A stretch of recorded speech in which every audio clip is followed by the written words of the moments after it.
D block element का पिछले दिन ऑक्सीडेशन स्टेट पढ़े थे। डी ब्लॉक एलिमेंट्स की ऑक्सीडाइजिंग और रिड्यूसिंग प्रॉपर्टीज पढ़े थे। उसी तरह से आज डी ब्लॉक एलिमेंट का फॉर्मेशन ऑफ कलर्ड आयन पढ़ेंगे या कलर्ड कंपाउंड, है ना। पढ़ तो रहे हम लोग डी ब्लॉक एलिमेंट्स, और यहाँ पे टॉपिक है कि डी ब्लॉक एलिमेंट जो है ना जनरली कलर्ड कंपाउंड बनाता है ना। कलर समझता है ना सब, बोले कलर तो खूब समझते हैं सर, कलर में क्या दिक्कत है। D block elements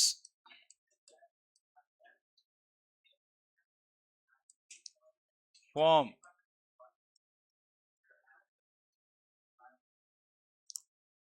coloured compound. जैसे इससे पहले एक आध ठो एलिमेंट का नाम बताओ जिसमें कलर देखा है तुम लोग। CuSO4 5H2O, क्या नाम है इसका? तो कलर हुआ ना ब्लू। क्या? FeSO4 7H2O, तो कलर हुआ ना ग्रीन। और ZnSO4 7H2O, क्या नाम है इसका? ये वाइट हो गया। वाइट को हम लोग कलरलेस कहते हैं, है ना। जिंक कलरलेस है ना। जिंक आयन ऐसे पूछा जाएगा, colourless. Copper ion colour blue. Iron ion green, है ना। इसमें और किसी की वजह से तो कलर है नहीं, आयन सी तो कॉपर है। तो D block element form coloured compound coloured ion, ठीक है। कलर कंपाउंड को क्यों होता है, सवाल ये है। तुम्हारा क्वेश्चन यही होगा कि why D block elements form coloured compound. D block element coloured compound क्यों बनाता है?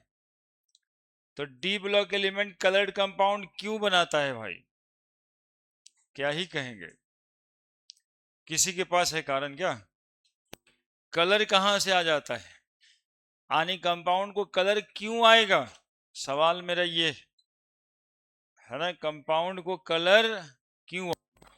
कलर डाइज को होता है ना। जिसको कलर होता है कंपाउंड को, उसको डाई कहते हैं, रंगने वाला।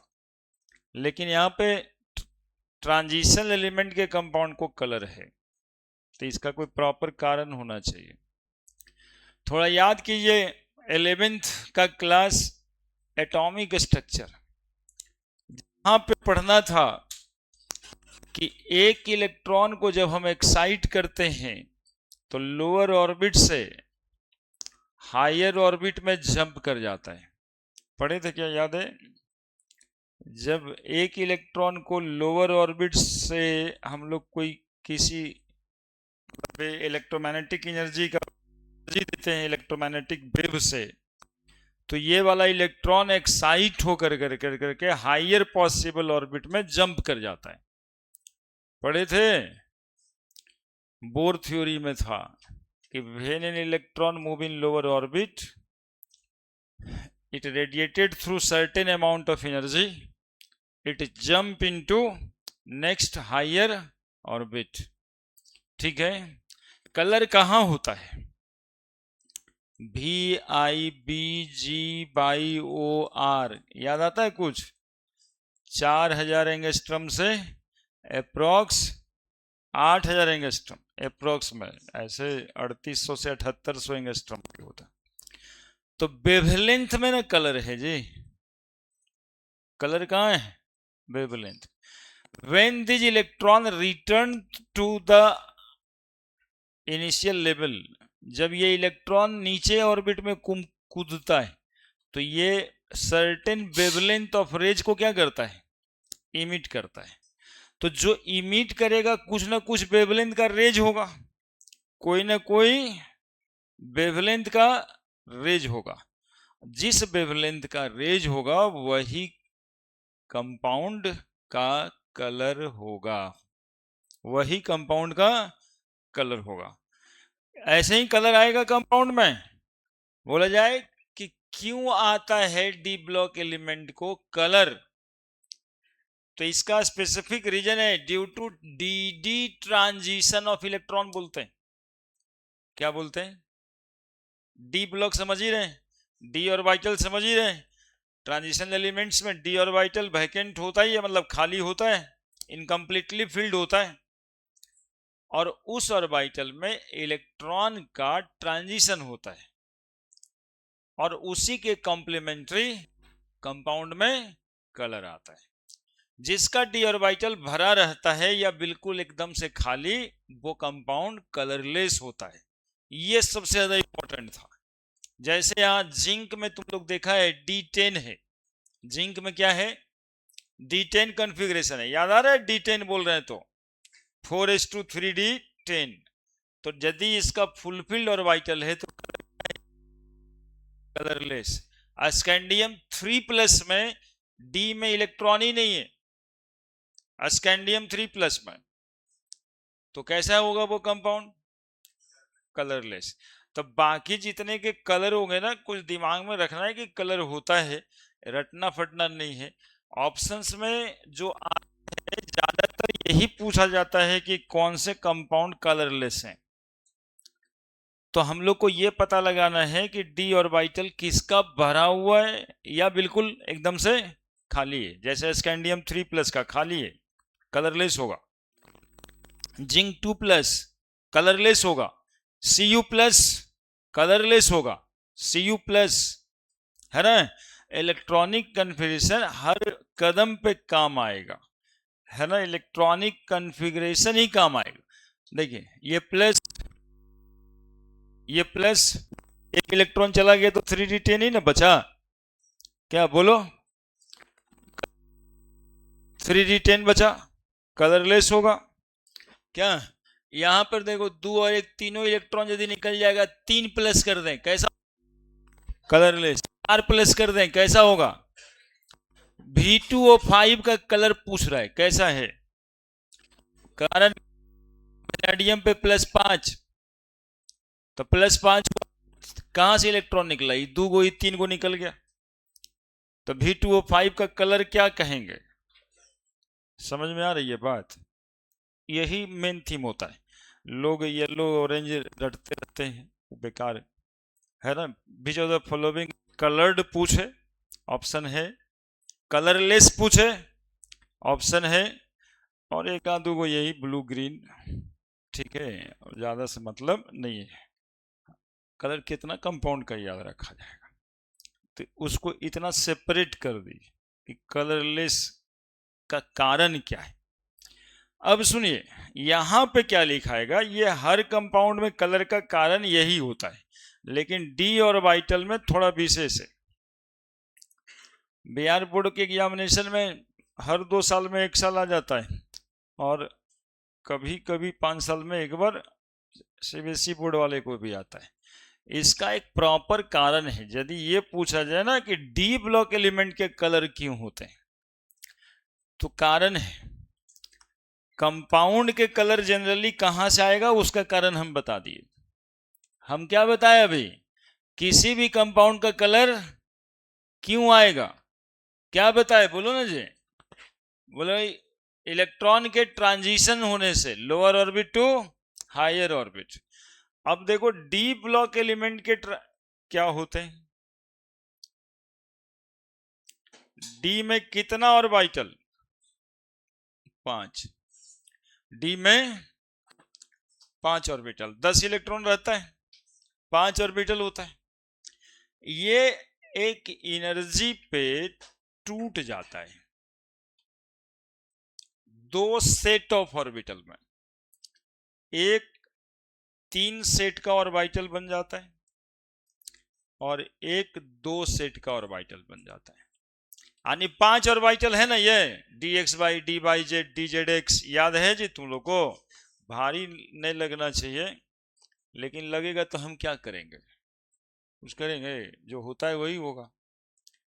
D x y d y z d z square d x square y square d z x, है ना। ये 5 गो ऑर्बिटल है जिसमें 3 orbital d x y d y z d z x नीचे, और d x square y square और d z square ऊपर। ये 3 ऑर्बिटल का फोटो याद आ रहा है? कुछ कुछ ऐसा ऐसा कुछ फोटो बनाया था ऐसा, क्या याद आता है? याद आता है बताओ। ऐसा ऐसा कुछ ऑर्बिटल होता था, नहीं याद आता तब क्या करोगे? ठीक है ना। खत्म करो कहानी उसको। ये एक्स वाई बाई जेड का फोटो होता है। एक्स स्क्वायर बाई स्क्वायर का है, एक्स वाई का है, ये प्लेन में होता है, ये एक्सिस पर है। क्या ये अंतर होता है दोनों फोटो में? क्या अंतर है? जैसे तुम लोग देख पा रहे हो दोनों फोटो को, तो ये दोनों में क्या अंतर है? इसके ऑर्बिटल प्लेन पे, इसका ऑर्बिटल एक्सिस पे। तो एक्सिस वाला दो अलग, प्लेन वाला तीनों अलग। ये डी ऑर्बिटल टूट जाता है ना। ये लॉजिक तुम लोग के दिमाग में डाले कि डी ऑर्बिटल 5 होता है जिसमें 3 और 2 में काहे टूटता है? तो 3 इक्वेटर पे होता है, मतलब प्लेन में होता है, और 2 एक्सिस में होता है, इसीलिए टूट जाते हैं। ठीक है, ये सब गंदा चीज है, इसे कुछ देख के क्या फायदा, हटाओ। अब सुनो, सुनते रहना, बात बिल्कुल छोटा सा निकल के आएगा। इसको बोलते हैं T2G ऑर्बिटल। नाम देखिए ऑर्बिटल का, एक बार बोलो अपने मुंह से, बोलो अपने, कौन सा ऑर्बिटल? T2G orbital. और इसको बोलते हैं E2G नहीं, EG orbital. EG orbital. D orbital 2 भाग में टूट गया, 3 और 2 के सेट में। 3 सेट वाला ऑर्बिटल का डी ऑर्बिटल का दूसरा नाम बोलो ना जी, T2G। और एक होगा T2G में कितना घर? 3। आईजी में। अब देखो होता क्या है कि इलेक्ट्रॉन जो है डी ट्रांजिशन में जाता है, मतलब यहां से इलेक्ट्रॉन जंप कर कर करके यहां पहुंच जाता है, और यहां से जंप करके यहां पहुंचता है, फिर रिटर्न करता है। रिटर्न करने में स्पेसिफिक वेवलेंथ का रेज निकलेगा, और जो वेवलेंथ का रेज निकलेगा वही उस कंपाउंड का कलर होगा। तो यदि पूछा जाए कि D orbital, D block element के कंपाउंड कलर्ड कंपाउंड क्यों बनाते हैं, तो डी ट्रांजिशन ऑफ इलेक्ट्रॉन, इसी को डी कहा जाता है, और इसको फिर से डी ही कहा जाता है। That is transition of electron. D transition क्या है, समझ में आया? What do you mean by D transition of electron? तो transition of electron in between T2G and EG orbital known as D transition of electron, है ना। And it responsible for colour in the compound, है ना। ये responsible है किसी भी compound के कलर होने में। लिखिए,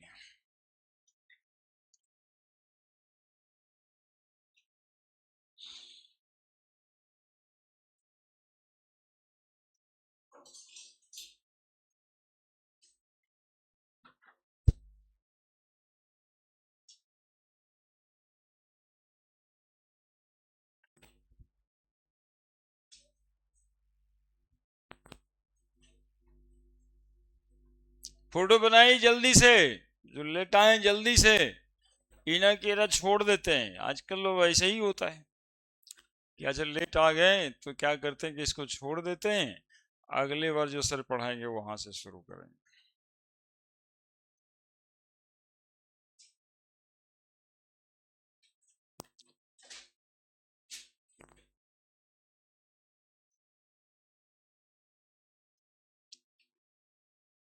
आए तो थे यहाँ पढ़ने के लिए, लेकिन जीना ही मुश्किल है।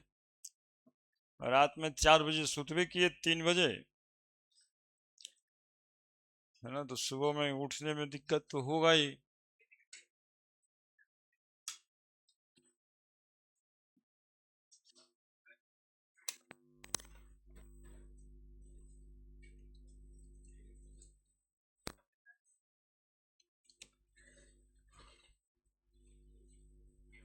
ये एग्जाम्पल लिखिए कलर्ड कंपाउंड का।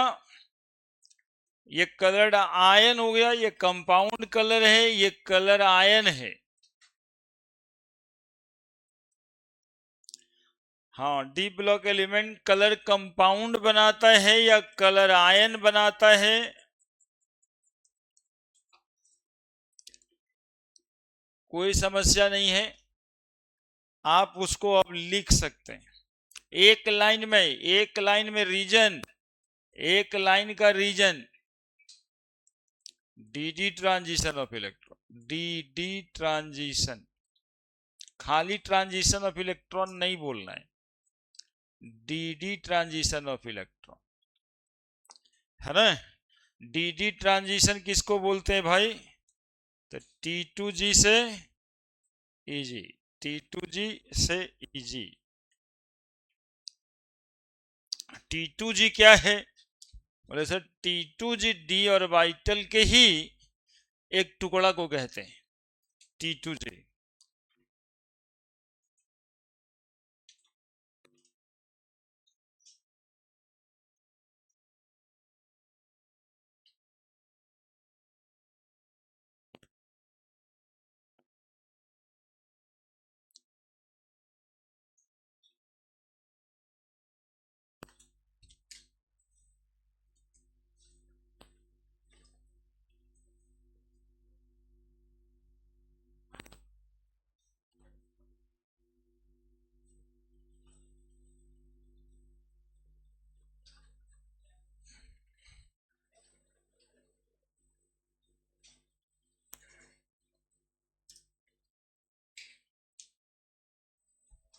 ये 5 को डी ऑर्बिटल है,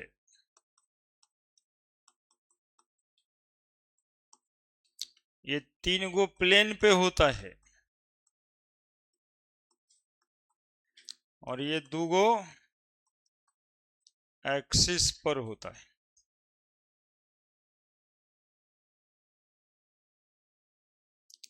प्लेन पे एक्सिस पे,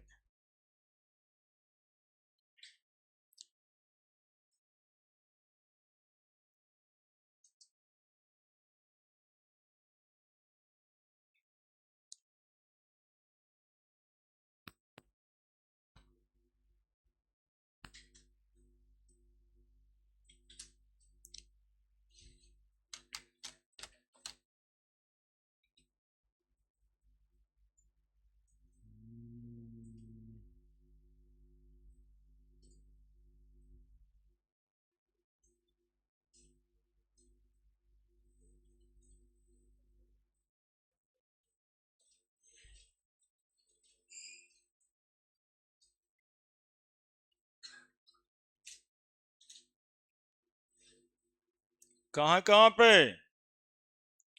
प्लेन पे और एक्सिस पे।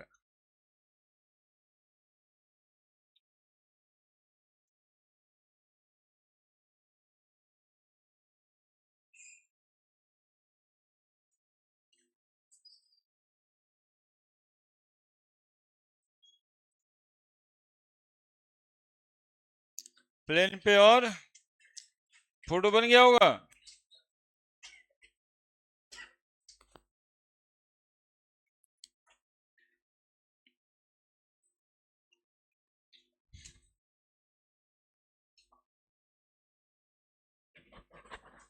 सब लिख दीजिएगा जितना समझ आ रहा है।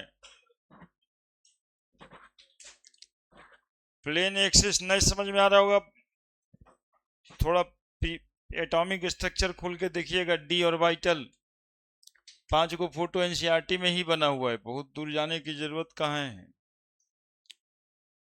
और ये नहीं लिखा हुआ है T2G और EG, ये आज लिखे, ये अभी पढ़ना है। टूटता क्यों है ये भी पढ़ना है कोऑर्डिनेशन कंपाउंड में, ये डी ऑर्बिटल टूट क्यों जाता है।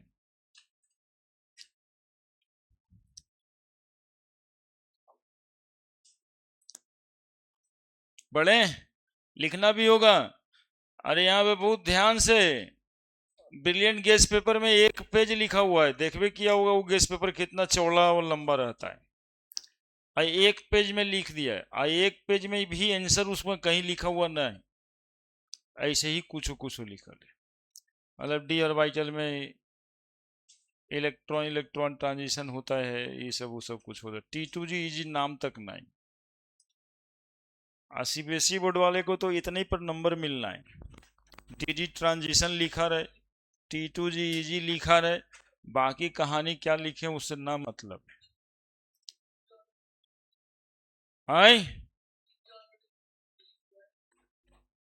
डी क्यों है?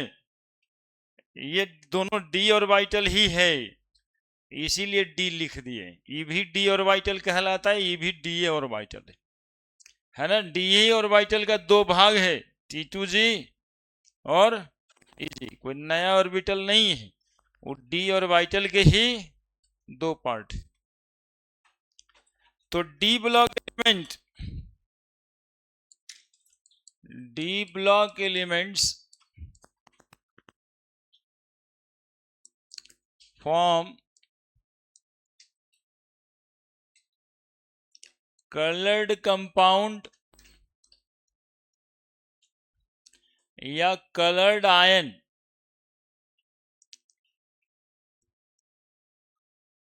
due to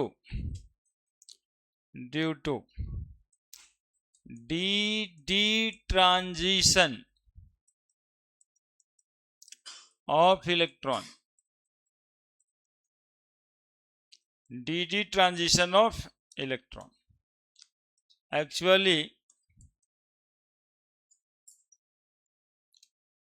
degeneracy of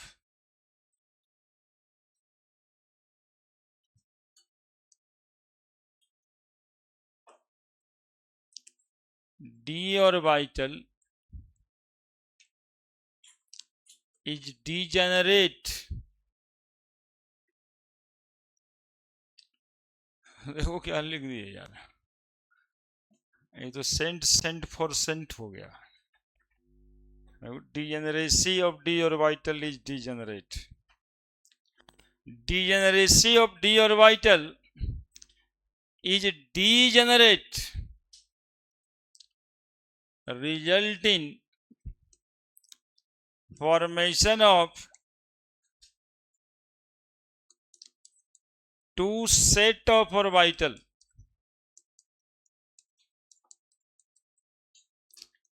T2G and EG, है ना। इलेक्ट्रॉन ट्रांजिट, ट्रांजिट मतलब समझेगा, ट्रांजिशन मतलब समझेगा ना।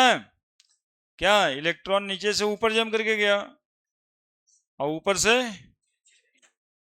इलेक्ट्रॉन ट्रांजिट फ्रॉम नहीं, in between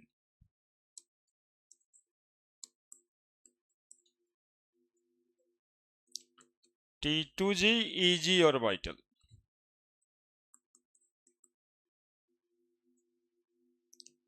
and the wavelength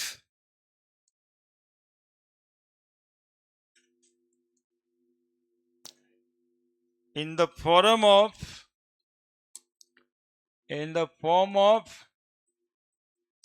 electromagnetic wave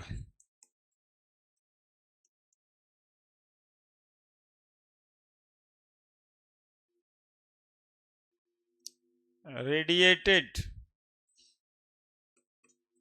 which result in color of the compound or ions। आपको हम कंपाउंड भी दिखाएं, आयंस भी दिखाएं। और क्या बताए थे कि fulfilled D orbital, fulfilled d orbital and vacant d orbital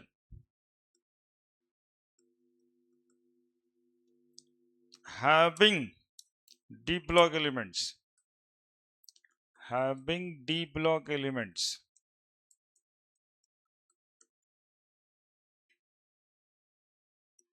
does not shows color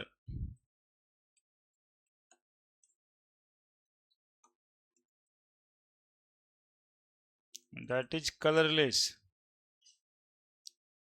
competition के लिए ये बहुत इंपॉर्टेंट बात होगा।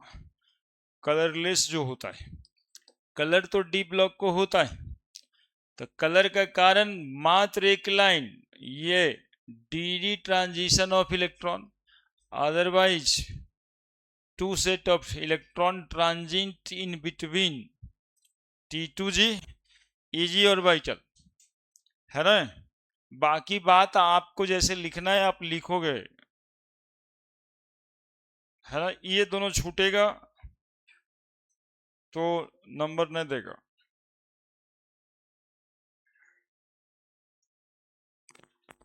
जैसे ही कलर कंपाउंड आए, देखो सीबीएसई बोर्ड वाले को खास के बताते हैं, उसको एक नंबर से ज्यादा का क्वेश्चन तो बहुत रेयर रहता है।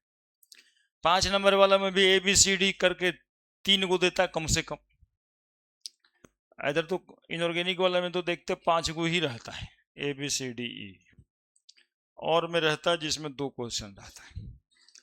तो वो जब एक एक नंबर का 5 क्वेश्चन पूछ रहे हैं, या 3 नंबर में या 2 नंबर में कहीं भी है, तो एक नंबर में ही लिखना, एक के लाइन लिखना भाई, खाली डी ट्रांजिशन ऑफ इलेक्ट्रॉन लिख दें, क्योंकि और इसलिए ये सब लिखने का कोई जरूरत ना होता है। वो पूछा है question, why D block element form coloured compound, आपके आंसर शीट पे होना चाहिए ड्यू टू भी नहीं, डी ट्रांजिशन ऑफ इलेक्ट्रॉन। लंदर फंदर कुछ नहीं, बाकी तो पूछ ही रहा है ना। हम लोग का आदत टोन भी है कि पहले क्वेश्चन में उतार ले, बीचे में कुछ लिख देंगे, अंतिम में फिर वही बतिया को कह देंगे, कह दिए ना। तो वही बीच वाला बात खोजते रहते हैं सर लोग। अब तो कंप्यूटर खोजता रहता है इस साल से, तब कट जाएगा, बल नहीं है वो बात लिखा हुआ। अब जैसे हम यहाँ लिखे D block element form coloured compound या कलर्ड आयन, इसकी क्या जरूरत है जब हेडिंग ही बना हुआ है, समझ रहे हैं। ऑब्जेक्टिव क्वेश्चन में तुमको यही लगेगा। हमको लगता है कि ये वाली बात कोई समझा ही नहीं अभी तक, degeneracy of d orbital degenerate क्या होता है, ये खुद ही क्वेश्चन है, एक नया टॉपिक है कि what do you mean bye degeneracy of d orbital is degenerate, है ना। तो सुनिए, लिख दिए सब, फिर एकदम फ्रेश मन से सुनिएगा, अब नया बात कह रहे हैं। ये वाला तो लिख ही दिए होंगे, लिखता भी धीरे धीरे ना, सुबह सुबह में मोशन आने में समय लगता है, इसीलिए कहते हैं दौड़ना चाहिए। आने से पहले गांधी मैदान जाना है और 2 राउंड लगा लेना, तब आना कि सर एकदम मोशन में है। फुलफिल डी ऑर्बिटल एग्जांपल देख लें, एग्जांपल देख लीजिए। स्कैंडियम 3+, कोई कंपाउंड में हो या अकेले हो, कैसा होगा यह। टाइटेनियम T पे 4+, कलरलेस। वेनेडियम पे 5+, कलरलेस। कॉपर पे प्लस, कलरलेस। Zn पे 2+, ये सब का कंपाउंड या ये आयन कैसा होगा, कलरलेस। अब देखिए क्वेश्चन बैंक बना के देखिएगा, क्वेश्चन बैंक जब बनाइएगा ना तो उसमें सवाल रहेगा, which of the following form coloured compound या does not form coloured compound. उसमें जो सेंट्रल एटम होगा वो इसी तरह के आयंस होंगे, है ना। तब लगेगा कि हाँ कुछ फायदा हुआ सोचने से। ये सब कलरलेस है, ये सब कलरलेस है।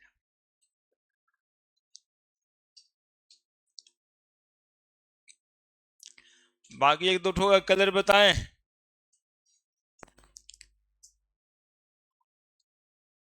और आपकी मर्जी, यदि आपको याद करना होगा तो किताब में बाकी का कलर लिखल है। जैसे टाइटेनियम 3+, 3+ में अनपेड इलेक्ट्रॉन आ गया, पर्पल कलर का है,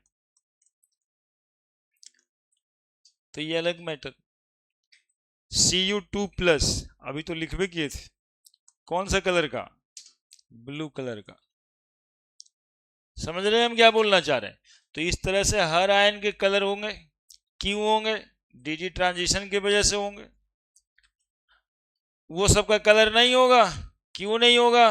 क्योंकि उसके डी ऑर्बिटल चाहे तो भरे हुए, चाहे तो एकदम से खाली, तब कलर नहीं होगा। तो उसको सेपरेट कर देंगे तो बाकी थोड़ा सा बात बच जाएगा ना इधर। क्या? अब सुनिए, ये degeneracy of d orbital, degenerate कहने का क्या मतलब है? Degeneracy of d orbital is degenerate. एक बार समझा देते हैं पहले। लिख दिए इतना आयन सब लिख दिए एग्जाम्पल? अरे लिखे, देखिए ये जो डी ऑर्बिटल है ना, ये सारा ऑर्बिटल सेम एनर्जी पे, ये सारा ऑर्बिटल, अरे बोलो ना एक बार, ये सारा ऑर्बिटल सेम एनर्जी पे। पढ़ा भी होगा, याद है क्वांटम नंबर पढ़ा होगा, 3D 4s, ये सब का एनर्जी n+l रूल से निकालते थे। कितना बात कूरे दिए, देखिए 3 2 5 4 0 4, क्या ये सब था? 4 3 2 5 है तो इसका एनर्जी ज्यादा होगा, इसका एनर्जी कम होगा। प्रिंसिपल क्वांटम नंबर है जी, मुथल क्वांटम नंबर जोड़ा करते थे। तो 3D यदि मान लो ये है, तो सारे ऑर्बिटल की एनर्जी क्या होनी चाहिए? Same.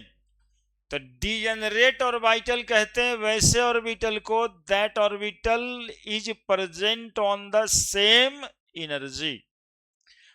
X y d y z d z square, ये सब डिफरेंट ऑर्बिटल हैं डी के, लेकिन सबके सब सेम ही एनर्जी पे।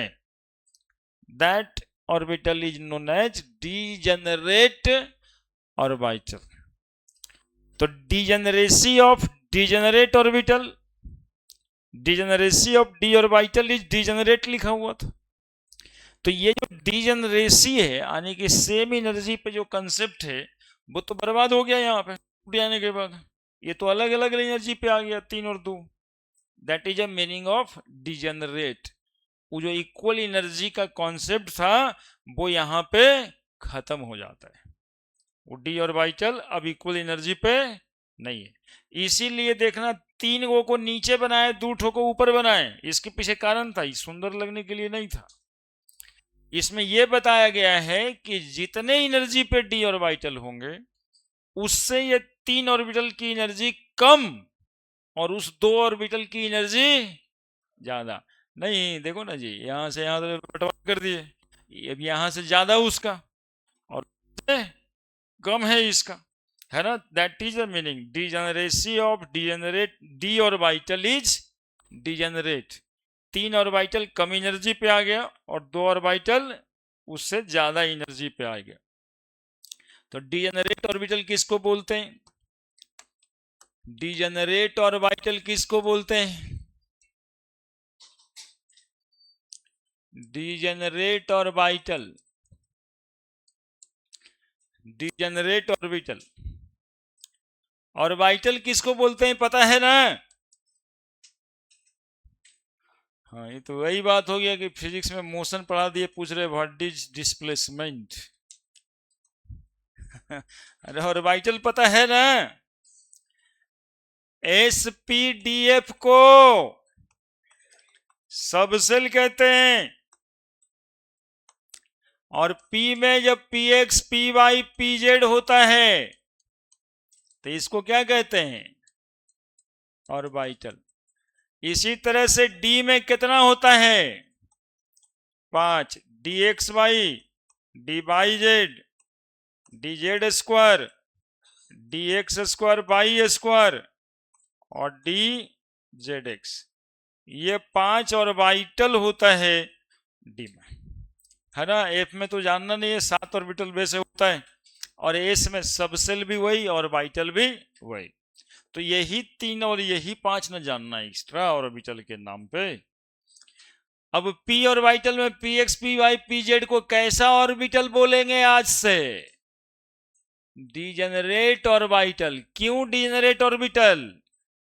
क्योंकि सबके सब, ये सब भी लिख लेना अलग से। कुछ पूछते हैं तो हम मतलब होता है, कुछ बच्चे का मुंह देख के हमको लगा कि ऑर्बिटल नहीं पता चल रहा है कि ऑर्बिटल कौन सी कह रहे हैं, 5 गो 3 गो। तो डी में 5 गो, पी में तीन गो, एस में अकेले, तो orbital which present eight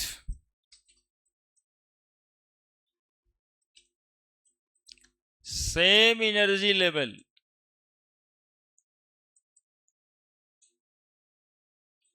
known as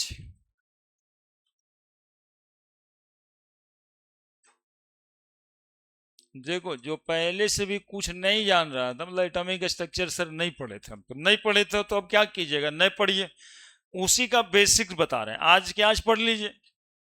चार गो ऑर्बिटल, सबसेल होता है एसपीडीएफ, जिसमें पी में कितना ऑर्बिटल होता है, तीन गो, तीनों की एनर्जी सेम होती है, इसलिए उसको क्या कहते हैं, डीजेनरेट ऑर्बिटल। डी ऑर्बिटल में कै गो ऑर्बिटल, डी सबसेल में कै ऑर्बिटल, पांच, पांचों की energy same, that is why they called as degenerate orbital. Orbital which present at same energy level as known as degenerate orbital. और degeneracy of d orbital, degenerate का मतलब है कि these degenerate orbital now present at unequal energy into two set T2g and Eg, enduring formation of compound. Compound का formation कैसे होगा जी, अरे bond बनने से होगा, बॉन्ड बनने से होगा। Enduring formation of compound, degeneracy of, degeneracy of, बोलो ना जी, बोलो अच्छा लगता है, D orbital is degenerate into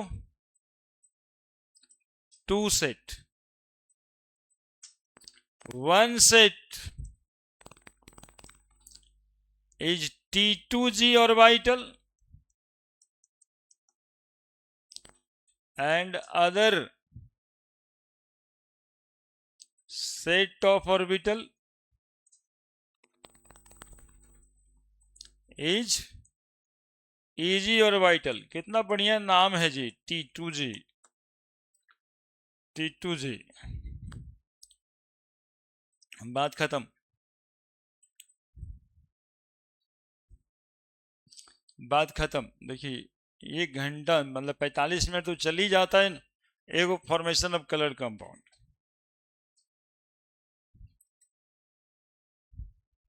इसलिए समय लगता है, और आपके कन्विंस करने के लिए इतना देर तक एक टॉपिक में रहना ही याद होने के जैसा होना चाहिए, है ना। ऐसे इसको ऐसे भी कहा जा सकता था, यार इसमें कुछ है, इसमें डी ऑर्बिटल में इलेक्ट्रॉन कूदता रहता है, बात खत्म।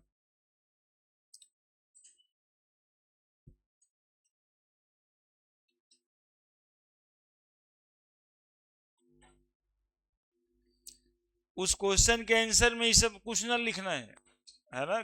भाई फॉर्म कलर्ड कंपाउंड में बस उतना ही लिखाएगा, ये लिखाएगा डीजेनरेसी ऑफ डी ऑर्बिटल, वो खुद ही लिख, मतलब है इससे।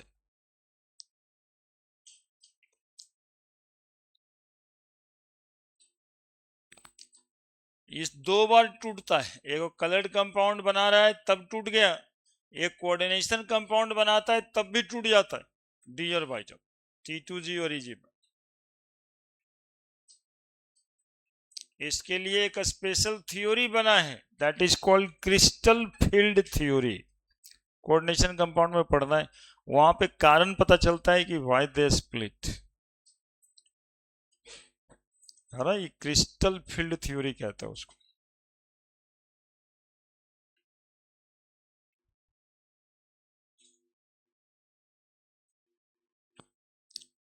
लिखो जल्दी।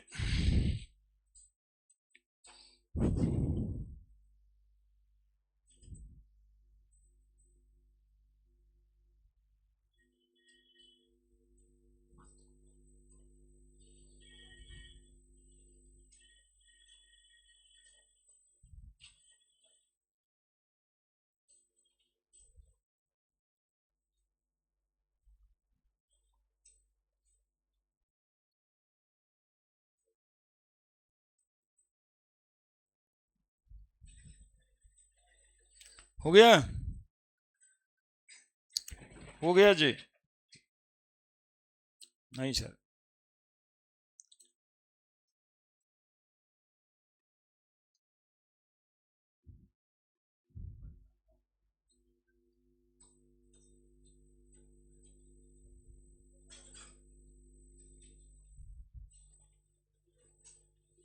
ये सब लिख दीजिएगा कहीं पे, ये आप ही के लिए है। एसपीडीएफ को सब सेल बोलते हैं, और d x y d y z d z x है, इसको क्या बोलते हैं?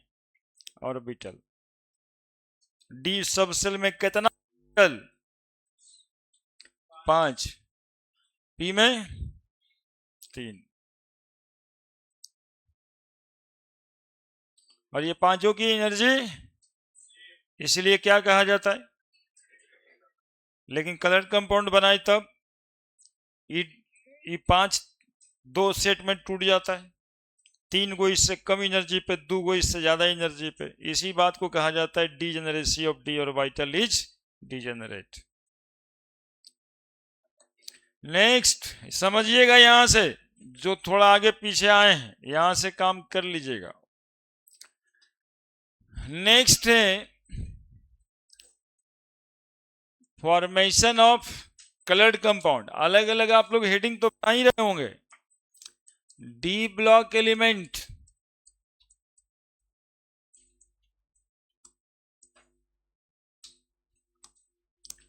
D block elements form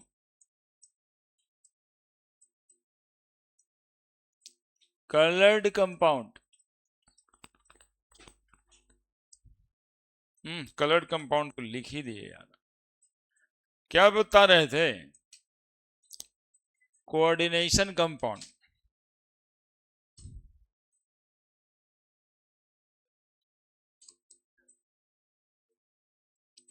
chemistry में कोऑर्डिनेशन कंपाउंड देखा है तुम लोग जी? लिखा हुआ ऐसे रहता, लिखा हुआ देखो, FeCN होल 6 4 माइनस, ऐसे लिखा रहता। CO NH3 होल 4 Cl2, एक Cl बाहर भी लिख देते, K4 FeCN होल 6। ये सब कंपाउंड यदि लिखा रहे कहीं पे तो इसको कहते हैं कोऑर्डिनेशन कंपाउंड। इसके लिए अगला चैप्टर भी है। यहां पे सिर्फ है कि डी ब्लॉक एलिमेंट ही कोऑर्डिनेशन कंपाउंड बनाता है। D block element form coordination compound. तुम लोग नंबर दे रहा हो तो नंबर दे दो, हेडिंग बनाओ दो। अब यहां पे पढ़ना है क्यों बनाता है। देखो, D block element form coordination compound iron, cobalt, ये किसका कंपाउंड है? बोला ना, किसका कंपाउंड है ये? आयरन का। ये किसका कंपाउंड है? कोबाल्ट का। कहा है? साइनाइड का नहीं है ना, और अमोनिया का तो नहीं है। किसका कहा जाएगा? ये किसका कंपाउंड है? पोटेशियम का नहीं कहा जाएगा, आयरन का, है ना? तो डी ब्लॉक एलिमेंट ही है, नहीं समझे? कौन सा एलिमेंट ही है? डी ब्लॉक एलिमेंट ही है। और एक दो लिखना है तो एक और दो लिखो, PTNH3 होल 2 Cl2। 2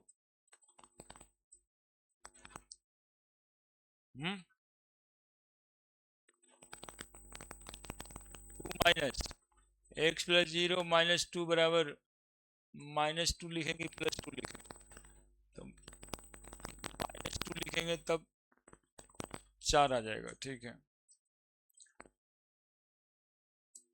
ठीक है। कौन किसका कंपाउंड है? प्लेटिनम का। तो कोऑर्डिनेशन फॉर्म मतलब D block element form coordination compound उसको कहते हैं ना जिसमें वो स्क्वायर ब्रैकेट होता है। बस अभी यही इतना जान। कोऑर्डिनेशन कंपाउंड उसको कहते हैं जिसमें वो स्क्वायर ब्रैकेट होता है। एक्चुअली में होता तो कारण अलग है कोऑर्डिनेशन कंपाउंड कहने का। देखो ऐसे आयरन यहाँ पे तुम लोग पढ़ा लिखा है तो थोड़ा सा पढ़ा लिखा जैसा बताते हैं। एफ देख लिया, देख लिया। Cn माइनस में इलेक्ट्रॉन है। बोले कैसे सर? देखो ज्यादा समझाएंगे तो भी दिक्कत है, समझने की कोशिश करेगा तो कुछ और समझा देंगे। नाइट्रोजन में कितना इलेक्ट्रॉन होता है? कार्बन में एक माइनस चार्ज है, मतलब एक इलेक्ट्रॉन और दे देते हैं। और 1 2 3, देखो तो पूरा हो गया ऑक्टेट।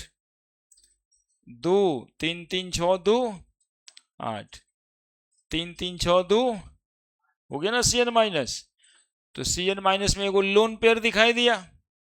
यही लोन पेयर इलेक्ट्रॉन का कोऑर्डिनेशन बॉन्ड पड़ा होगा केमिकल बॉन्डिंग में, है ना। Coordination bond, special type of sharing in which one atom act as electron donor atom, other act as electron recipient atom. तो ये जो बॉन्ड बनाते हैं इधर से इधर एरो करके, ये कोऑर्डिनेट बॉन्ड बनता है। और यहां पे 6 कोऑर्डिनेट बॉन्ड बना हुआ है, Cn Cn Cn Cn और एक और Cn। एक्चुअली में FeCN6 जो लिखाता है ऐसे लिखा हुआ है, और समूचे पे 4 माइनस। समझ में आ रहा है? चूंकि कोऑर्डिनेट बॉन्ड से कंपाउंड बना है, कोऑर्डिनेशन कंपाउंड कहलाता है ना। तो कोऑर्डिनेशन कंपाउंड ब्रैकेट के अंदर लिखा रहता है, और ब्रैकेट के अंदर लिखने का एक खास मतलब ये भी होता है भाई कि NH3 है और Cl2 है, ये निकलेगा सॉल्यूशन में नहीं, ये सॉल्यूशन में बाहर आयोनाइज नहीं होगा। ब्रैकेट के जो बाहर लिखा रहता है वो पानी में डालेंगे कंपाउंड को तो आयंस में कन्वर्ट हो जाएगा, यानी 4 पोटेशियम बाहर निकल जाएगा और ये एक साथ रहेगा। यहाँ पे एगो Cl बाहर जाएगा और ये एक साथ रहेगा, ठीक है। तो ब्रैकेट के अंदर वाला कंपाउंड बाहर नहीं निकलता। चलिए ये सब सही है, ये कोऑर्डिनेशन कंपाउंड के बारे में बताएं। अब सवाल यहाँ पे कि d block element coordination compound ज्यादा क्यों बनाता है, या डी ब्लॉक वाला ही कोऑर्डिनेशन कंपाउंड क्यों बनाता है। ठीक है, जो लिखना है लिख दीजिए, एक आध गो कंपाउंड बनाइए, आगे फिर पढ़ना ही है सब। अभी इंट्रोडक्शन है कोऑर्डिनेशन कंपाउंड का, मतलब दिख गया एक बार, जल्दी।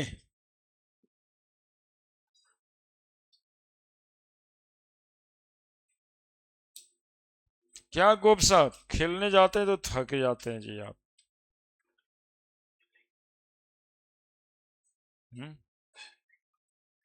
फिर खेलने में तो फ्रेश लगता है कि खेलने में थकावट होगा, उस दिन खेलेगा ही खेलेगा जी। सुबह सुबह सब मॉर्निंग वॉक जाता है, मॉर्निंग वॉक जाने के बाद घर जाके सूत जाता है।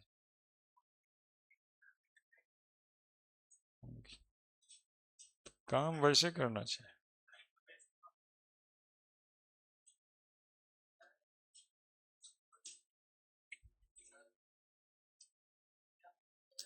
चलो चलो इधर इधर इधर देखो, इससे बढ़िया तो हम सूतल रहते हैं, जो तुम्हारे इतना जगल रहते हैं। हाँ, इतना तो सोनों में जगल रहते हैं।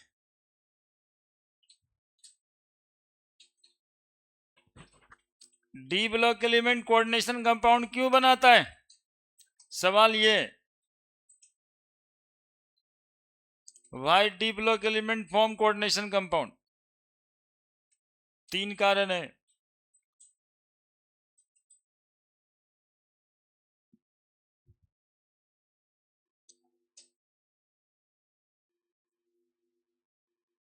फोटो बना दिया,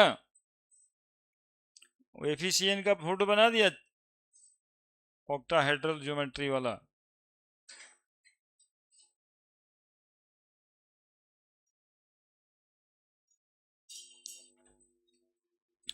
बड़े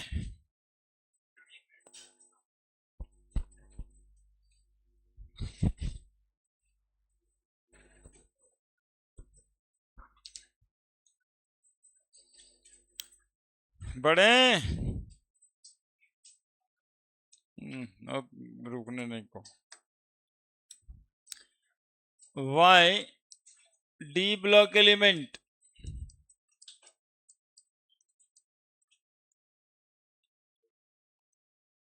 फॉर्म कोऑर्डिनेशन कंपाउंड।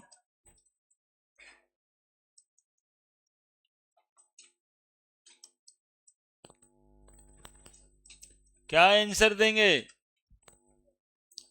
आंसर पहला कहते हैं कि डी ब्लॉक एलिमेंट का एटॉमिक साइज छोटा होता है, डी ब्लॉक एलिमेंट का चार्ज ज्यादा होता है। बोला सर साइज छोटा चार्ज ज्यादा, इसका मतलब चार्ज डेंसिटी ज्यादा होता है। छोटे से साइज पे चार्ज ज्यादा होगा, इसका मतलब है वो चार्ज डेंसिटी। तो दो शब्द है, small atomic size, high ionic charges. ये दोनों शब्द का एक शब्द है हाई चार्ज डेंसिटी। नहीं, छोटे से चीज पे ज्यादा चार्ज है तो बाकी को अट्रैक्ट ज्यादा करेगा, क्योंकि साइज इतना बड़ा होगा तो फोर्स ऑफ रिपल्सन बढ़ेगा ना। एटॉमिक साइज सेंटर से चलता है, तो जितना छोटा साइज जितना हाई चार्जेज उतना निगेटिव आयन को अपने तरफ अट्रैक्ट करेगा। और जनरली आप कोऑर्डिनेशन कंपाउंड में देखें तो Cn नेगेटिव चार्ज था, Cn minus, Cl minus. Generally ये कंपाउंड बनाएगा किसके साथ? नेगेटिव चार्ज वाले के साथ। वैसे न्यूट्रल मॉलिक्यूल के साथ भी बनाता है, NH3 तो न्यूट्रल है, तो न्यूट्रल भी होता है और नेगेटिवली चार्ज भी होता है। इसीलिए न तो यहां पर न्यूट्रल कहलाता है ना नेगेटिव चार्ज कहलाता है, एगो अलगे नाम पड़ेगा कोऑर्डिनेशन कंपाउंड में ये सब का, जिसको कहते हैं लिगेंड। क्या कहते हैं? हाँ, अब यही सबका एक नया नाम पड़ेगा। Cn को लिगेंड कहते हैं, Cl को लिगेंड कहते हैं, ठीक है, मतलब वो अगला चैप्टर में। तो न्यूट्रल मॉलिक्यूल और नेगेटिव चार्ज को ज्यादा अट्रैक्ट करेगा कौन? साइज छोटा और हाई आयनिक चार्ज। बोले सर साइज छोटा कैसे होता है? जैसे बच्चे मुंह देख रही है मेरा, साइज छोटा कैसे कह रहे हैं सर? तो कैसे छोटा साइज होगा? सुनेगा जो पीरियोडिक टेबल में इधर लेफ्ट है इधर राइट, लेफ्ट से राइट जाते हैं तो एटॉमिक साइज बोलो जी घटता है। तो डी ब्लॉक तो बीचे में है ना, तो इधर वाले से छोटा तो है ही है, तो घट ही तो रहा है। तो पहला कारण डी ब्लॉक एलिमेंट फॉर्म, बोलो ना आगे जे, d block element form coordination compound due to reason, due to a small atomic size, a small atomic size। दूसरा high ionic charges, high ionic charges. और तीसरा availability of vacant d orbital, vacant d orbital है ना। D block element के d orbital खाली होते हैं और उसी खाली ऑर्बिटल में इलेक्ट्रॉन रखता है। खाली ऑर्बिटल में क्या रखता है? इलेक्ट्रॉन्स। अरे नहीं समझा तुम लोग, लगता है इस Cn माइनस इलेक्ट्रॉन ही रखने के लिए आयरन का डब्बा इस्तेमाल किया, आयरन से इलेक्ट्रॉन लिया है। बोले नहीं सर, कार्बन के पास जो एक्स्ट्रा इलेक्ट्रॉन था ना ये वाला सर, इसको रखा है किसके यहाँ? आयरन के यहाँ। तो आयरन में कहाँ रखेगा?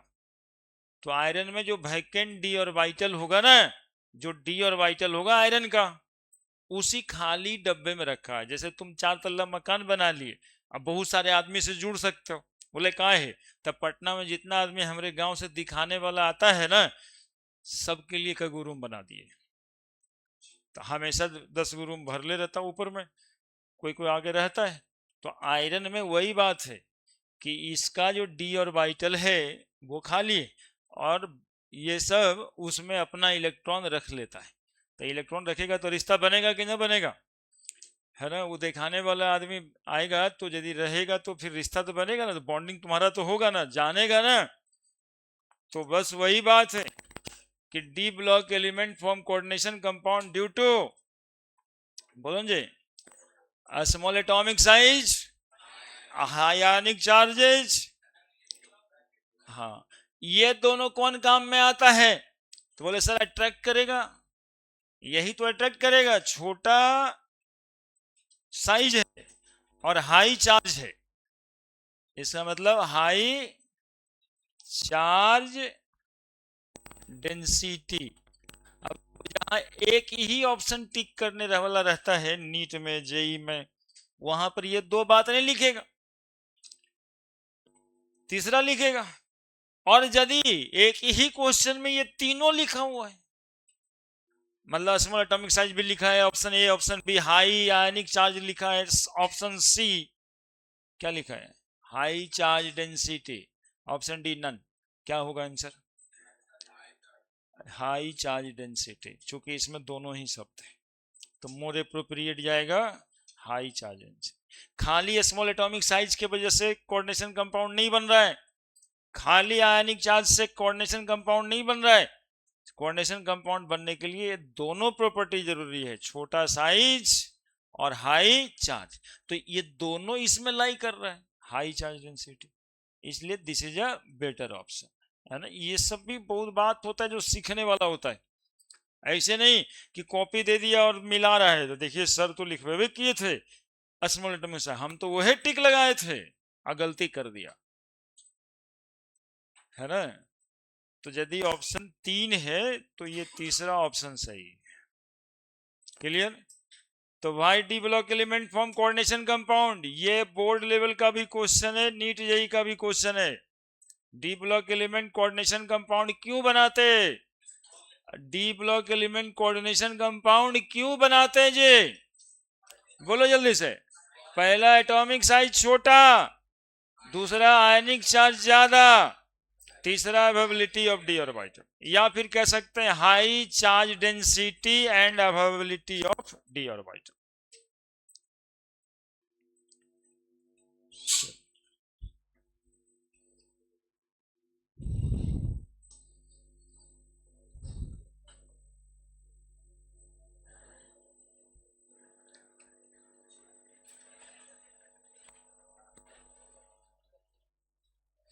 चैन से सोना है तो जाग जाओ Chanchal.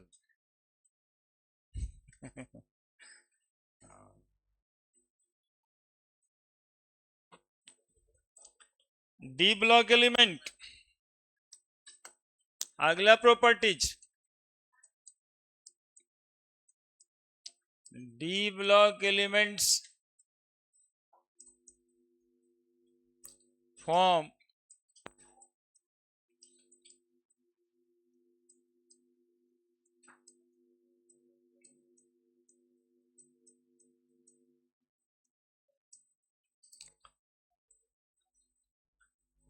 D block element form, बोलो क्या, interstitial compound, d block element form interstitial compound. अब जैसे वो कोऑर्डिनेशन कंपाउंड था, वैसे ही एक ठो और कंपाउंड है इंटरस्टिशियल कंपाउंड। क्या होता है ये इंटरस्टिशियल कंपाउंड, समझते हैं, हेडिंग बनाइए आप लोग।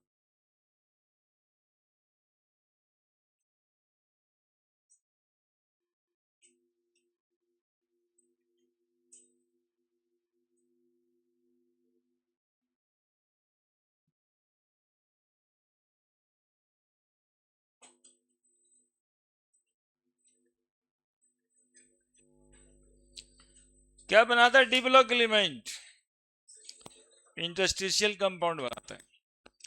तो सबसे पहले तो ये भी पूछा जाता है what do you mean bye interstitial compound, मतलब इंटरस्टिशियल कंपाउंड होता क्या है। बनाइए बनाइए बनाइए, हेडिंग बनाइए।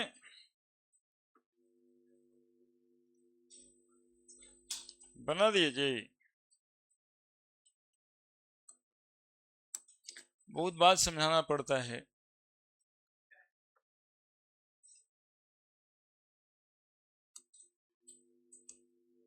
हाँ, इसी बच्चे को खाली कहना है कि आप अपने कंफर्ट जोन से निकलिए बाहर। बोले कंफर्ट जोन अभी इसमें कहाँ आ गया, हम लोग कहाँ कंफर्ट जोन में रहते हैं? तो रहते हैं, अब देखो तुम्हारे पीछे गोप साहब एक बच्चा बैठा है, जैसे लगता है वो बेड से उठा करके यहाँ चला आया है, सीधा सीधा। हाँ, देखिए, मुंह धो करके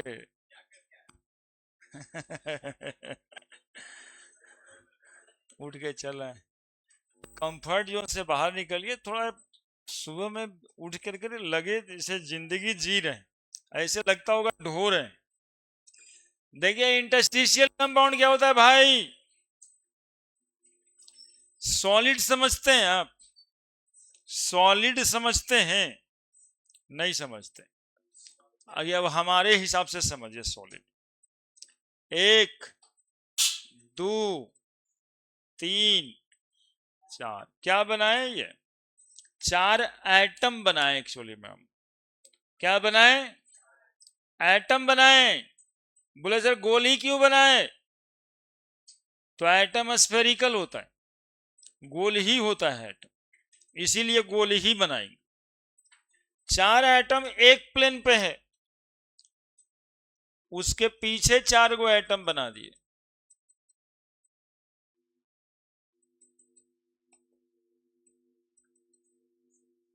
किसके पीछे? पीला वाला के पीछे रेड वाला है। मतलब समझ पा रहे हैं आप? दो दो प्लेन में, एक आगे, अरे बोलो ना रे, तो तुम लोग को खुद ही बोलना चाहिए ना, एक आगे। हाँ, अब देखो, ये जो आगे आगे पीला वाला था ना, उसको पीला लाइन से उसके सेंटर को हम मिला दिए। किससे मिला दिए? पीला से। सेंटर, सेंटर चारों का सेंटर जोड़ दिए। और उसके पीछे कौन वाला है? लाल वाला। तो लाल वाला उसके पीछे सेंटर को मिला दिए। देखो तो कैसा बना। एक्चुअली में सॉलिड तो इसी को कहते हैं। जितना भी सॉलिड बना हुआ है सब ऐसे ही बना हुआ है। ये जो क्यूबिकल सॉलिड है, जो थ्री डायमेंशनल सॉलिड है, यानी पूरा सॉलिड है, लेकिन बीच में यदि हम काट दें तो थ्री डायमेंशनली ऐसा ही दिखना है, सारा आइटम ऐसे ही दिखेगा। ठीक है, सुनिए, अब फिर इसके बगल में बना सकते हैं, तो ये बढ़ते जाएगा। दिखाएं? हाँ दिखाते हैं। देखो, दो गो फिर बना दिए। कौन वाला? अरे पीला वाला बोल रहे यार। और उसके पीछे, हाँ, तो ये पीला वाला फिर आगे बढ़ा दिए, पीला वाला आगे बढ़ा दिए, देखो फिर, ये देखो, और ये मिला दिए। अब फिर इसको किससे मिला देना है? लाल वाले पीछे, पीछे जो एटम है दिखाई दे रहा होगा बनने के बाद कि पीछे एटम है ना ऐसा? देखो तो, दिखाई दे रहा है? हो गया क्यूबिकल। अरे दूठो क्यूब जैसा लगने लग गया। तो कोई भी सॉलिड मेटल पैक होता है तो इसी फॉर्म में होता है। जैसे हम बात कर रहे थे कोबाल्ट, प्लेटिनम, निकेल, तो निकेल का एक एटम, निकेल का पीछे वाला एटम, मतलब सब एटम किसका हो गया? निकेल का। और इस तरह से हम लोग उसका क्यूबिकल अरेंजमेंट कर दिए। तो यहाँ जो एक एटम बनाते हैं ना, वो एक एटम रिप्रेजेंट कर रहा है, एक आयरन एटम या एक कोबाल्ट एटम या एक निकेल एटम। अब निकेल निकेल निकेल निकेल, चार गो ऊपर से निकेल, चार गो पीछे से निकेल, वही दिखाई दे रहा है। At the time of packaging, at the time of packaging, जब निकेल बन रहा होता है या सॉलिडिफाई कर रहे होते हैं, क्रिस्टलाइज कर रहे होते हैं किसी सॉलिड मेटल को, तो उसके अंदर आपको ये जगह दिखाई दे रहा होगा। इसको तो तुम लोग नजरअंदाज कर दिया होगा। ये जगह तो बच रहा था ना बीच में, खाली था ये जगह क्या था? खाली था। दिखाई दे रहा है तुम लोगों को? अरे दे रहा है या ना दे रहा है? ये जो खाली जगह है ना, उसमें छोटा छोटा एटम घुस जाता है। जैसे कार्बन घुस गया, नाइट्रोजन घुस गया, हाइड्रोजन घुस गया। नॉन स्टैचोमेट्रिक रेशियो में मान लेते हैं कि 100 एटम का पैकिंग किए, 25 जगह खाली जगह डेवलप हुआ। कितना जगह? उस 25 जगह में 10 जगह पर हो सकता है कि हाइड्रोजन भर जाए, हो सकता है 10 जगह पे कार्बन आ जाए, है ना। एटमॉस्फेयर में डस्ट पार्टिकल तो उड़ता ही रहता है, अब कार्बन है तो कार्बन आ जाएगा। नाइट्रोजन, तो नाइट्रोजन का एटम यहां पे क्या हो गया? ट्रैप हो गया। नाइट्रोजन का एटम यहां पर क्या हो गया? ट्रैप हो गया। तो ऐसा कॉन्सेप्ट है हम लोगों के पास कि जब दो एटम एक ही चीज में मिल जाएगा तो उसको कंपाउंड कहेंगे। तो ऐसे ही कंपाउंड को क्या कहेंगे? Interstitial compound. When a smaller atom like hydrogen, carbon, nitrogen trapped in the voids or interstitial site of solid metal, it called as interstitial compound. देखो इस जगह का नाम है एक्चुअली में इंटरस्टिशियल साइट। क्या नाम इस जगह का? Interstitial site. और इसको वैकेंट स्पेस भी बोल सकते हैं, खाली जगह है। और इसको कहीं कहीं पे वॉइड्स भी लिखा रहता है। वॉइड्स, सॉलिड में अंदरे में छेद है तो उसको क्या बोलेंगे? वॉइड्स। या फिर क्या बोलेंगे? Interstitial site.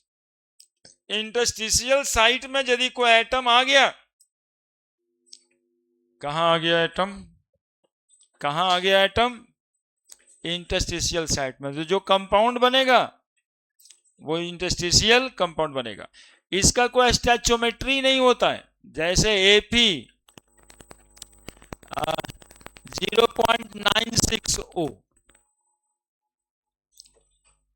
है ना, कोई स्टैचोमेट्री है इसका क्या? बोलो जी। अरे 0.96 को स्टैचोमेट्री हुआ? बोलो, नहीं हुआ ना।